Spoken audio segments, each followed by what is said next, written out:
ഇത് Manjapra mass മോട്ടോഴ്സായിരുന്നു, Honda Hornet വണ്ടി. അതിൻ്റെ കംപ്ലയിൻറ്റ്സ് പറഞ്ഞാൽ വണ്ടി സ്റ്റാർട്ട് ചെയ്യുമ്പോൾ ഇങ്ങനെ റൈസായിട്ട് നിൽക്കുമായിരുന്നു. അത് ഉപയോഗിക്കാതെ കയറ്റി വെച്ച വണ്ടിയാണ് ഉപയോഗിക്കാതിരിക്കുമ്പോൾ. അപ്പോൾ അതിൻ്റെ കംപ്ലയിൻറ്റ്സ് പറഞ്ഞു കഴിഞ്ഞാൽ അതിൻ്റെ കാർബറ്റിൽ വരുന്ന ഈ ഒരു പിസ്റ്റൻ്റെ കംപ്ലയിൻ്റാണ്. അത് ഈ ഒരു പിസ്റ്റൻ കറക്റ്റ് വർക്കിംഗ് അല്ലാണ്. ഇപ്പോൾ നമ്മൾ WD ഒക്കെ അടിച്ചിട്ട് തൽക്കാലം വർക്കിംഗ് ആക്കിയിട്ടുണ്ട്. വീണ്ടും ഉപയോഗിക്കാതിരുന്നു കഴിഞ്ഞാൽ വീണ്ടും ഈ കംപ്ലയിൻറ്റ് കാണിക്കും.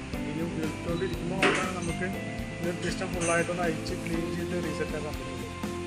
ഇപ്പോൾ തൽക്കാലം നമ്മൾ WD ഒക്കെ അടിച്ചിട്ടൊന്ന് ഫ്രീ ആക്കിയിട്ടുണ്ട്. പിന്നെ അതുപോലെ തന്നെ അതിൻ്റെ ഈ കേബിൾ ഇവിടെ ഔട്ടർ പൊട്ടിയിട്ടുണ്ട്.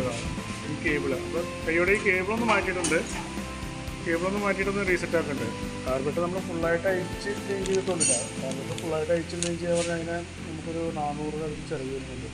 ഫുള്ളായിട്ട് അയച്ച് ക്ലീൻ ചെയ്യാനാണ്. പിന്നെ അതിൻ്റെ അയച്ച് കഴിഞ്ഞാൽ അതിൻ്റെ ഉള്ളിൽ വല്ല സ്ലോ ജെറ്റൊക്കെ എന്തെങ്കിലും ബ്ലോക്ക് ഉണ്ടെങ്കിൽ നമുക്ക് അതും മാറ്റേണ്ടി വരും. തൽക്കാലം നമ്മൾ വേറെ ഒന്നും ചെയ്യണില്ല. ഇവിടെ ഈ പിസ്റ്റൻ WD അടിച്ചിട്ടൊന്ന് ഫ്രീ ആക്കിയിട്ടുണ്ട്. അത് ഫ്രീ ആയിട്ടുണ്ട്. ഇത് ഉപയോഗിക്കാതിരിക്കണേ കൊണ്ടുള്ള കുഴപ്പമാണ് അത് പിസ്റ്റൻ ടൈറ്റായി പോണത്.